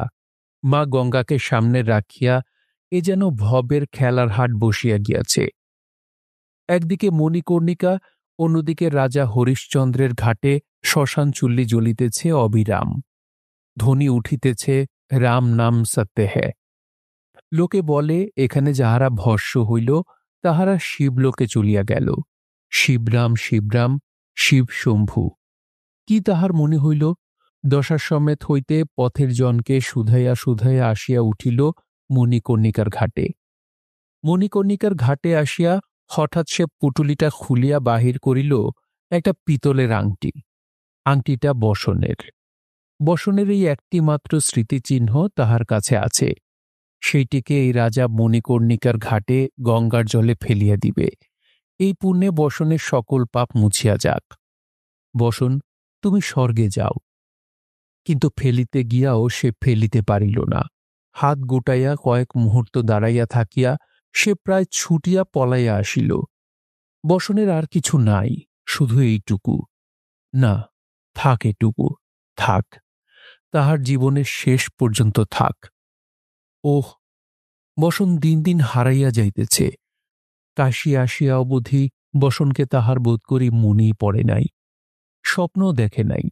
কাটোয়ার ঘাটে বসিয়া সে চোখ বুজিলেই বসনকে দেখিয়াছিল, গান বাঁধিয়াছিল, মরণ তোমার হার হল যে মনের কাছে, ভাবলে যারে কেড়ে নিলে, সে যে আমার মনেই আছে, মনেই আছে। কিন্তু কই, ওহ, মনের কদমতলাও শুকাইতে শুরু করিয়াছে। বসনের মুখটা পর্যন্ত ঝাপসা হইয়া গিয়াছে। চোখ দুইটা তাহার জলে ভরিয়া উঠিল। মনের মধ্যে সেই গানটি আবার গুনগুন করিয়া উঠিল। এই খেদ মোর মনে, ভালোবেসে মিটল না স্বাদ, কুলালো না এই জীবনে, হায় জীবন এত ছোট কেনে এ ভুবনে। আংটিটা সে হাতের কড়ে আঙুলে পরিয়া ফিরিয়া আসিল। দশাশ্বমেধ ঘাটে আসিয়া বসিল। ধীরে ধীরে মনটা তাহার জুড়াইয়া আসিল। বড় ভালো স্থান এই দশাশ্বমেধ ঘাট। এত বড় তীর্থ আর হয় না। কত দেশের কত মানুষ, কত পাঠ, কত গান, কত দান, কত ভিক্ষা, কত কামনা, কত দুঃখ। এদিক হইতে ওদিক পর্যন্ত ঘাটটা কত প্রশস্ত। মনে হইল এই ভালো। বাকি দিনগুলা এই ঘাটে ঘাটে বাসা বাঁধিয়া গান গাহিয়া ভিক্ষা করিয়াই কাটাইয়া দিবে। পরদিন অপরাহ্নে সামনে গামছা পাতিয়া ঘাটের এক পাশে বসিয়া সে গান ধরিয়া দিল, এই খেদ মোর মনে। কণ্ঠস্বর তাহার অতি মিষ্ট। লোক জমিল, পয়সাও কিছু পড়িল। কিন্তু গান শেষে একজন বলিল, কাশীতে এসে খেদ কেন হে ছোকরা? একজন মহিলা বলিলেন, হ্যাঁ বাবা, ভালো গান গাও, মহাজনের পদ গাও, রামপ্রসাদের গান, কমলাকান্তের গান, এইসব গান। সে এবার ধরিল, আমার কাশী যেতে মন কৈশোরে, সর্বনাশী এলোকেশী সেজে সঙ্গে সঙ্গে ফেরে। গান শেষ করিবার সঙ্গে সঙ্গে মন যেন তাহার বিকল হইয়া গেল। তাহার সমস্ত অন্তরটা এক গভীর বেদনার উদাসীনতায় ভরিয়া উঠিল। তাহার মনে পড়িল গ্রামের মা চণ্ডীকে। রামপ্রসাদের এলোকেশীর মতো মা চণ্ডী আজ এই কাশীতে আসিয়া তাহার আশেপাশে ফিরিতেছেন। মায়ের পিছু পিছু যেন বসন ফিরিতেছে, ঠাকুরঝি ফিরিতেছে, রাজন ফিরিতেছে, বিপ্রপদ ফিরিতেছে, মাসি বেহালাদার ভিড় করিয়া ফিরিতেছে। কাশীর চেয়ে তাহার গ্রাম ভালো। কাশীতে জীবনের জন্য খেদ করিবার অধিকার নাই, কিন্তু জীবনের জন্য খেদ না করিয়া সে বাঁচিবে কি করিয়া? নিতাই চুপ করিয়া বসিয়া রহিল। গ্রীষ্মকালের সন্ধ্যা। এখানে এখন প্রচণ্ড গরম। ঘাটে ও ঘাটের উপর পথে দলে দলে লোক আসিতেছে যাইতেছে, আলাপ আলোচনা চলিতেছে, কিন্তু সব কথাই যেন নিতাইয়ের নিকট হইতে বহু দূরের কথা বলিয়া মনে হইতেছে। স্বরধ্বনির রেশই কানে আসিতেছে, কিন্তু শব্দের অর্থের কথা অস্পষ্ট ও দুর্বোধ্য। কাছে থাকিয়াও মানুষগুলিও যেন অনেক দূরের মানুষ। ভালো লাগিতেছে না, এ তাহার ভালো লাগিতেছে না। হোক কাশী, বিশ্বনাথের রাজত্ব, স্বর্গের সিংহ দরজা, তবু তাহার ভালো লাগিতেছে না। ভিক্ষা তাহার ভালো লাগিতেছে না। মহাজনের পথ তাহার ভালো জানা নাই। আর নিজের গান ছাড়িয়া ওসব গান যত ভালো হোক, গাহিয়া কাল কাটাইবার কল্পনাও করিতে পারে না সে। নিজের যেন ওরকম পথ ঠিক আসেও না। তাহার উপর সে ভিক্ষাবৃত্তিতেও ঠিক আনন্দ পাইতেছে না। কোথায় আনন্দ? সে অন্তত পাইতেছে না। কবিগানের আসর, ঝলমলে আলো, হাজারো লোক, ভালো লাগিতেছে না তাহার। মনে পড়িল মায়ের কথা কয়টি, কবিয়াল তুমি দেশে ফিরে যাও। স্তব্ধ হইয়া সে অনেকক্ষণ বসিয়া রহিল। কতক্ষণ পরে তাহার খেয়াল ছিল না, অকস্মাৎ সে অনুভব করিল জনকোলাহল স্তব্ধ হইয়া গিয়াছে। সচেতন হইয়া চারিদিকে চাহিয়া দেখিল লোকজন নাই। বোধহয় যে যাহার ঘরে ফিরিয়া গিয়াছে। ঘাটের উপর ২-৪ জন লোক ঘুমে অসাড় হইয়া পড়িয়া আছে। সেও ঘাটের উপর শুইয়া পড়িল। এই গভীর রাত্রে অচেনা শহরে পথ চিনিয়া যাওয়া সম্ভবপর হইবে না। আর কোথায় বা যাইবে? চারিদিক নিস্তব্ধ। কেবল ঘাটের নিচে গঙ্গা স্রোতের নিম্ন কলস্বর ধ্বনিত হইতেছে। সেই শব্দই সে শুনিতে লাগিল। অপরিচয়ের পীড়ায় পীড়িত অস্বচ্ছন্দ তাহার মন অদ্ভুত কল্পনাপ্রবণ হইয়া উঠিয়াছিল। গঙ্গার স্রোতের শব্দ শুনিতে শুনিতেও নিতাইয়ের মনে হইল গঙ্গাও যেন দুর্বোধ্য ভাষায় কথা বলিতেছে। কাটোয়ায় নবদ্বীপেও তো সে গঙ্গার শব্দ শুনিয়াছে। কাটোয়ায় যেদিন বসন্তর দেহ পোড়াইয়াছিল, সেদিন তো গঙ্গা স্পষ্ট ভাষায় কথা বলিয়াছিল। এখানকার সবই কি দুর্বোধ্য ভাষায় কথা কয়? আবার তাহার মায়ের কথা মনে পড়িল।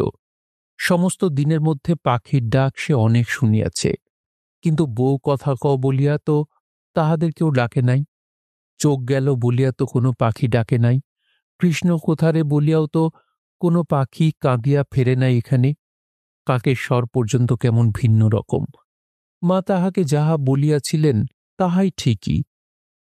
অকস্মাৎ তাহার মনে হইল বিশ্বনাথ, বিশ্বনাথই যে এই রাজ্যের রাজা। তবে তিনি কি এই দেশেরই ভাষা বলেন? তাহার এই ভক্তদের মতোই তবে তিনি কি তাহার কথা, তাহার বন্দনা বুঝিতে পারেন না? হিন্দি ভজনেই কি তিনি বেশি খুশি হন? মা অন্নপূর্ণা, তিনিও কি হিন্দি বলেন? ক্ষুধার সময় তিনি যদি নিতাইকে প্রশ্ন করেন, তবে কি ওই হিন্দিতেই কথা বলিবেন? তবে তবে সে কাহাকে গান শুনাইবে? আবার তাহার মনে পড়িল তাহাদের গ্রামের মা চণ্ডীকে, সঙ্গে সঙ্গে বুড়া শিবকে। পাগলিনী খ্যাপা মা ভাঙল ভোলা। ও মা দিগম্বরী নাচ গো। সঙ্গে সঙ্গে বেহারার কাঁধে চড়িয়া খ্যাপা মা নাচে। হাড়ের মালা গলায় ভোলা নাচে থিয়া থিয়া। ভোলানাথ নাচে, তাহার সঙ্গে গাজনের ভক্তেরা নাচে। হাজারে হাজারে কাতারে কাতারে লোক আশেপাশে যাহারা দাঁড়াইয়া থাকে, তাহারাও মনে মনে নাচে। আবার সর্বনাশী এলোকেশীর মতো মা চণ্ডী আসিয়া তাহার সামনে দাঁড়াইলেন। তাহারই সঙ্গে সবাই, সবাইকে মনে পড়িল।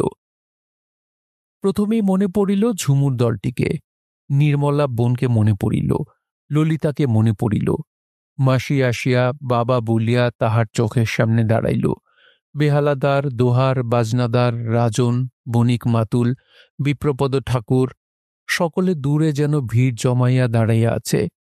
ঠাকুরজিকে মনে পড়িল, কৃষ্ণচূড়ার গাছতলায় পথের দিকে চাহিয়া দাঁড়াইয়া ওই যে গ্রামের ধারের নদী ও নদীর ধারের চরভূমিতে তরিত চাষ, বিস্তীর্ণ মাঠ, বৈশাখের মাঠের ধুলা, কাল বৈশাখীর ঝড়, কালো মেঘ, ঘনঘোর অন্ধকার, সেই চোখ ধাঁধানো বিদ্যুৎ, সেই কর্কর শব্দে মেঘের ডাক, ঝড়ঝড় বৃষ্টি, সব মনে হইল। পূর্ণিমায় ধর্মরাজ পূজার উৎসব, ঢাক, শিঙা, কাঁসির বাজনার সঙ্গে ফুলের মালা গলায় ভক্তদের নাচ, গভীর রাত্রে বাগান হইতে ভক্তদলের ফল সংগ্রহ, কত কথা মনে পড়িল। বাবুদের পুরানো বাগানে গাছের কোটরে অজগরের মতো গোখুরার বাস। গোখুরাগুলা ডালে ডালে বেড়ায়, দোল খায়, কিন্তু ভক্তেরা যখন জয় ধর্মরঞ্জ বলিয়া রোল দিয়া গাছে চড়ে, তখন সেগুলো সন্তর্পণে কোথায় গিয়া লুকাইয়া পড়ে। বাগানের সেই পুরনো বটগাছতলায় অরণ্য ষষ্ঠীর দিন মেয়েদের সমারোহ মনে পড়িল। আল পথ ধরিয়া বিচিত্র বর্ণের কাপড় চোপড় পরা সারিবন্দি মেয়েদের যাওয়ার ছবি নিতাইয়ের চোখের সম্মুখে ভাসিয়া উঠিল। আলপথের দুধারের লকলকে ঘন সবুজ বীজধানের ক্ষেত, মাঝখান দিয়া পথ, আষাঢ় আসিতেছে। আকাশে হয়তো ইহারই মধ্যে মেঘ দেখা দিয়াছে, শামলা রঙের জল ভরা মেঘ। ভাবিতে ভাবিতে নিতাইয়ের 12 মেশে গানের কথা মনে হইল।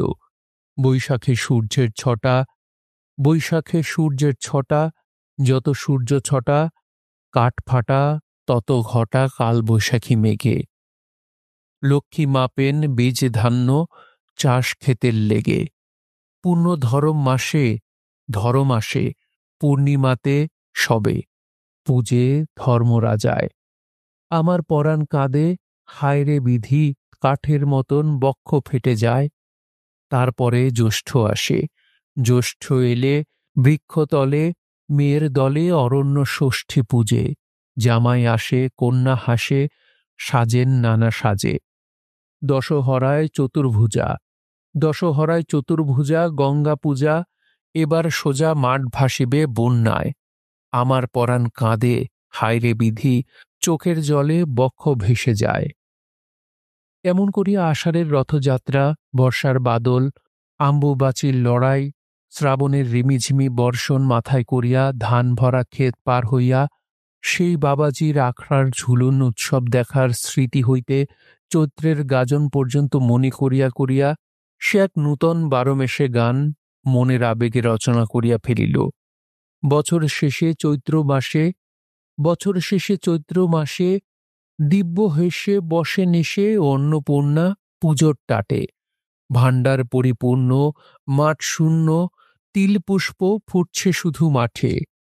তেল নাহি হায় শিবের মাথায়, ভরল জটায়, অঙ্গেতে ছাই গাজনে ভূত নাচায়।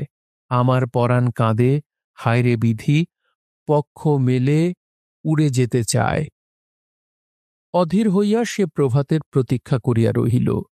বারবার এখানকার নূতন মাকে মনে মনে উদ্দেশ্য করিয়া বলিল, তুমি আমাকে ছলনা করেছ মা, সেখানকার মা তুমি, আমাকে ফেরাবার জন্য আগে থেকে এখানে এসে বসে আছো। তোমার আজ্ঞা আমি মাথায় নিলাম, শিরোধার্য করলাম। মাসখানেক কোনো রকমে কাশীতে কাটাইয়া নিতাই আবার একদিন ট্রেনে চড়িয়া বসিল। কোনো রকমেই সে এখানে থাকিতে পারিল না। এই 1 মাস সে ভালো করিয়া ঘুমায় নাই। তাহার সঙ্গে উৎকণ্ঠার উদ্বেগের তাহার অবসান হইয়াছে। ঘুম যেন তাহাকে চাপিয়া ধরিয়াছে। মোগল সরাই জংশনে কোনরূপে উঠিয়া ট্রেন পাল্টাইয়া নূতন গাড়িতে উঠিয়া সে বাঁচিয়া গেল। ছাদের সঙ্গে ঝুলানো বেঞ্চগুলার একটা খালি ছিল, সেই বেঞ্চে উঠিয়াই সে শুইয়া পড়িল। আহ, নিশ্চিন্ত! সোনার দেশে আপন মায়ের কোলে ফিরিয়া চলিয়াছে সে। পরদিন সকালে যখন তাহার ঘুম ভাঙিল, তখন মনে হইল অতি পরিচিত জন কেহ তাহাকে ডাকিতেছে। পরিচিত কেহ ভারী মিষ্ট সুরে যেন তাহাকে ডাকিল, ওট ওট ওট। কে কে? নিতাই ধর্মর করিয়া উঠিয়া বসিল। না, চেনা কেহ নয়, তাহাকে নয়। নিচের বেঞ্চে একজন লোক গোটা বেঞ্চটা জুড়িয়া শুইয়া আছে, তাহাকেই কতগুলি নবাগত যাত্রী ডাকিতেছে, ওঠ ওঠ। নিতাই হাঁপ ছাড়িয়া বাঁচিল। আহ, গাড়িটা চেনা মুখে যেন ভরিয়া গিয়াছে। সব চেনা, সব চেনা। নিতাই তাড়াতাড়ি উপর হইতে নিচে নামিয়া সবিনয়ে আগন্তুক যাত্রীদের একজনকে বলিল, মালগুলো উপরে তুলে দি। দাও তো দাদা, দাও তো। বেঁচে থাকো বাবা, বড় ভালো ছেলে তুমি। এক বৃদ্ধ তাহাকে আশীর্বাদ করিল। মালগুলা তুলিয়া দিয়া নিতাই জানলা দিয়া মুখ বাড়াইয়া দেখিল। স্টেশনের বাহিরের দিকে চাহিয়া তাহার চোখ জুড়াইয়া গেল। সব চেনা, সব চেনা। আহ, তবে তো দেশে আসিয়া পড়িয়াছে। জানালার বাহিরে বাংলাদেশ, সব চেনা। রানীগঞ্জ পার হইল, এবার বর্ধমান। বাহিরে আকাশে ঘন মেঘ করিয়াছে। বর্ধমানে গাড়ি বদল করিয়া ঘণ্টা দুয়েক মাত্র, তাহার পরে সে গ্রামে গিয়া পড়িবে। মা চণ্ডী বুড়ো শিবের দরবারে বসিয়াই সে ভগবানকে গান শুনাইবে। তীর্থে তীর্থে, মেলায় মেলায়, তাকেশ্বরে, কালীঘাটে গিয়া গান শুনাইয়া আসিবে। দেশের জেলায় জেলায় ঘুরিয়া দেশের লোককে গান শুনাইয়া ফিরিবে। সে নিশ্চয়ই করিয়া জানে সে তাহাদের গান শুনাইয়া পরিতৃপ্ত করিতে পারিবে। সে এবার নিজেই কবির দল করিবে। এখন তাহার নাম হইয়াছে, বায়নার অভাব হইবে না। কবিয়াল নিতাইচরণের নামে দেশের লোকও ভাঙিয়া আসিবে।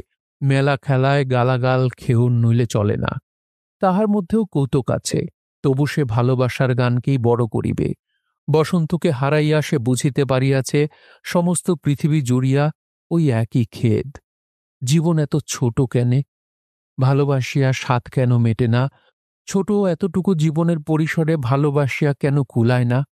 ভালোবাসার গান, খেদের গান। এই খেদ মোর মনে, সেই খেদের গান। বসন্তের নাম করিয়া গান। কোকিল কি বসন্তকে ভুলিতে পারে? এক্সপ্রেস ট্রেনটা থামিয়া গেল। একটা বড় স্টেশনে আসিয়া পড়িয়াছে। বর্ধমান, বর্ধমান। বর্ধমান হইতে লুপ লাইনের ট্রেন। নিতাই আবার সেই ট্রেনে চড়িয়া বসিল। মনে মনে তখন তাহার গান রচনা আরম্ভ হইয়া গিয়াছে। গ্রামে পৌঁছিয়াই সে সর্বাগ্রে মা চণ্ডীর দরবারে যাইবে প্রণাম করিতে। সেই প্রণাম করিবার জন্য সে গান রচনা শুরু করিয়াছে। এই গান গাহিয়াই সে মাকে প্রণাম করিবে। জয়ন্তী মঙ্গলা কালী নয়, সে নিজের গান গাহিয়াই মাকে প্রণাম করিবে। সারা দে মা সারা, ঘর পালানো ছেলে এলো, বেরিয়ে বিদেশ বিভুই পাড়া। তোর সাড়া না পেলে পরে মা, কিছুতে যে মন ভরে না। নাচ দুয়ারে পা সরে না, চোখে বহে জলের ধারা। আকাশ জুড়িয়া ঘন কালো মেঘ, হুহু করিয়া ভিজা জল বাতাস বহিতেছে। আহ, দেহ জুড়াইয়া যাইতেছে। মাটির বুক আর দেখা যায় না। লকলকে কাঁচা ঘাসে ভরিয়া উঠিয়াছে। ওহ, ইহারই মধ্যে এদিকটায় বর্ষা নামিয়া গিয়াছে। চষা ক্ষেতগুলির কালো মাটি জলে ভিজিয়া আদরিণী মেয়ের মতো তুলিয়া ধরিতে যেন গলিয়া পড়িতে চাহিতেছে। টেলিগ্রাফের খুঁটির উপর একটা ভিজা কাক পাখা দুটা অল্প বিছাইয়া দিয়া ঘাড় বাঁকাইয়া বসিয়া আছে, মনের আনন্দে ভিজিতেছে। কচি নূতন অসৎ বট শিরীষের পাতাগুলি ভিজা বাতাসে কাঁপিতেছে। লাইনের দুধারের ঝোপগুলিতে থোপা থোপা ফাঁট ফুল ফুটিয়াছে। আহাহা! ওই দূরে নালার ধারে একটা কিয়া ঝোপ বাতাসে দুলিতেছে। কিয়া ঝোপটার বাহার খুলিয়াছে সবচেয়ে বেশি।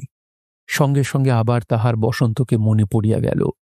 করিলকে ভুল, হার রে, মন মাতানো বাসে ভরে দিয়ে বুক, করাত কাঁটার ধারে ঘেরা কেয়া ফুল। ঝমঝম শব্দে ট্রেন চলিয়াছে। সঙ্গে সঙ্গে বৃষ্টিও নামিয়াছে।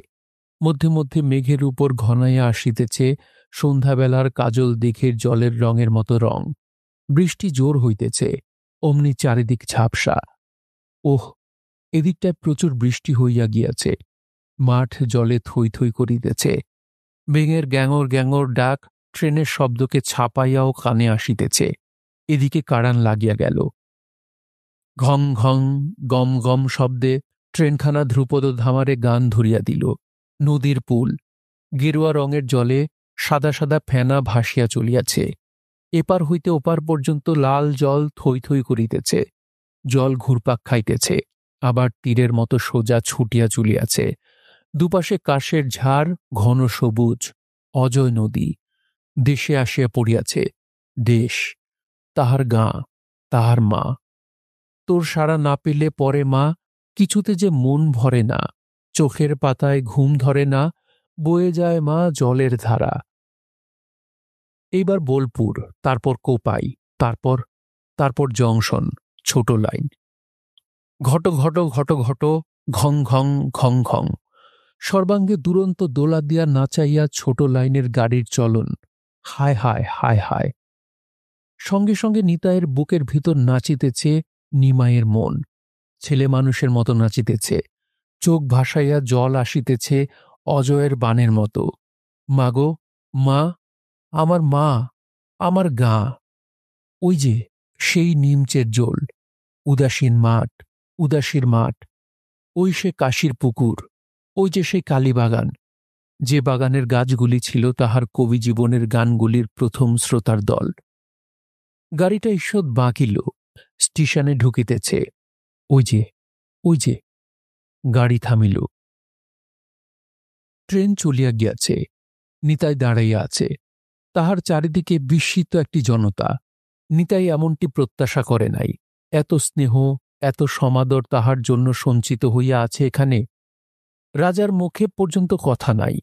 বেনে মামা, দেবেন, কেষ্টদাস, রামলাল, কয়জন ভদ্রলোক পর্যন্ত তাহাকে ঘিরিয়া দাঁড়াইয়া আছে।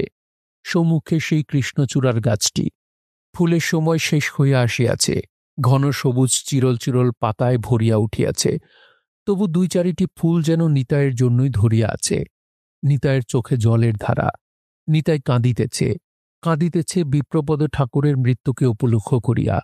বিপ্রপদ ঠাকুর মরিয়া গিয়াছে। বিপ্রপদর জন্য নিতাইয়ের কান্নায় সকলে বিস্মিত হইয়া গিয়াছে।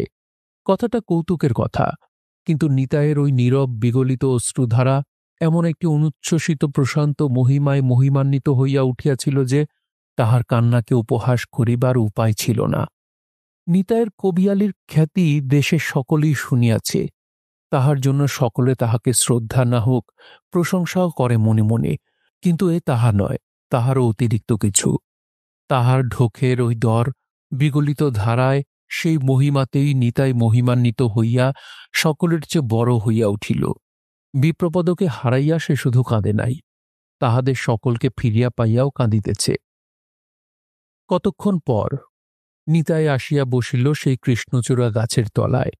রাজাকে ডাকিয়া পাশে বসাইল।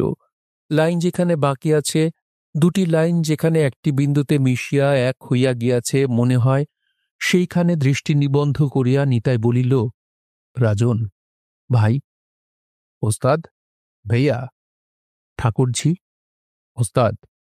রাজন, ঠাকুরঝি তো নাই ভাইয়া। নাই? নাই, ও তো মর গিয়া। রাজার মতো শক্ত মানুষের ঠোঁট দুটিও কাঁপিতে লাগিল। বলিল, ঠাকুরঝি খেপে গিয়েছিল ওস্তাদ, তোমার যাবার পরে। রাজার চোখ হইতে জল পড়িতে আরম্ভ করিল। ঠাকুরঝি নাই, ঠাকুরঝি মরিয়াছে, পাগল হইয়া ঠাকুরঝি মরিয়াছে। এই কয়টা কথাই নিতাইয়ের কাছে অনেক কথার তুফান হইয়া উঠিল। বুকের মধ্যে ঝড় বহিল, চোখ ফাটিয়া জল আসিল। মনে পড়িল, জীবন এত ছোট কেনে। তাহাকে কাঁদিতে দেখিয়া রাজা বলিল, ওস্তাদ, ভাইয়া, রোতা হ্যায়, কাঁদছ ঠাকুরজির জন্যে?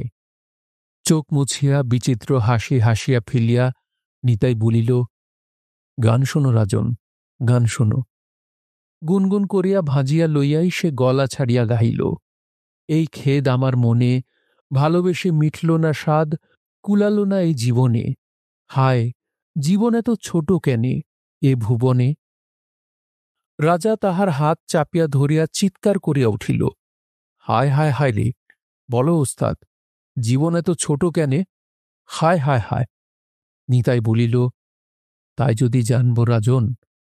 আবার তাহার চোখ হইতে জল ঝরিতে শুরু হইল। আবার কাঁদিল। নিতাইয়ের চোখ হইতে আবার অনর্গল ধারায় জল পড়িতে আরম্ভ হইল। কান্নার মধ্যেই আবার তাহার মুখে হাসি ফুটিয়া উঠিল। না, ঠাকুরঝি মরে নাই, সে যে স্পষ্ট দেখিতেছে।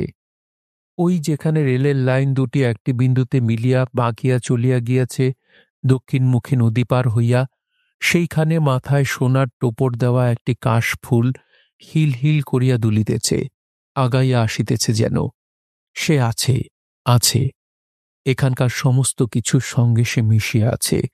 এই কৃষ্ণচূড়ার গাছ। হঠাৎ মনে পড়িয়া গেল, এইখানে বসন আসিয়া প্রথম দিন শুইয়া বলিয়াছিল, কই হে ওস্তাদ না ভোস্তাদ। চকিতের মতো মনেও হইল বসনও যেন শুইয়া আছে। আহ ঠাকুরঝি, বসন, দুইজনে যেন পাশাপাশি দাঁড়াইয়া আছে, মিশিয়া একাকার হইয়া যাইতেছে। নিতাই উঠিল, বলিল, চলো। কাহা ভাইয়া? চণ্ডীতলায়। চলো, মাকে প্রণাম করে আসি। রাজার মুখের দিকে চাহিয়া সে বলিল, গড়াগড়ি দিয়ে সাষ্টাঙ্গে প্রণিপাত করব মাকে। তাহার সর্বাঙ্গ যেন এখানকার ধুলামাটির স্পর্শের জন্য লালায়িত হইয়া উঠিয়াছে। মায়ের দরবারে মাকে গিয়া শুধাইবে, মাগো, জীবন এত ছোট কেনে? শুনছিলেন তারাশঙ্কর বন্দ্যোপাধ্যায়ের উপন্যাস কবি। উপন্যাসটি আজকে শেষ হলো। আপনাদের কাছে পুরো উপন্যাস শুনে কেমন লাগলো অবশ্যই কমেন্ট করে জানাবেন। শেষের যে এন্ডিংটা হলো, এই এন্ডিংটা আপনাদের কাছে কেমন লাগলো, ভালো লাগলো কিনা, বা এন্ডিংটা আরো অন্যরকম হতে পারতো কিনা, আশা করছি আপনারা কমেন্ট করে জানাবেন। সো আজকের মতো বিদায় নিচ্ছি। সবাই ভালো থাকবেন, সুস্থ থাকবেন এবং গল্পতুরুর সঙ্গেই থাকবেন। ধন্যবাদ।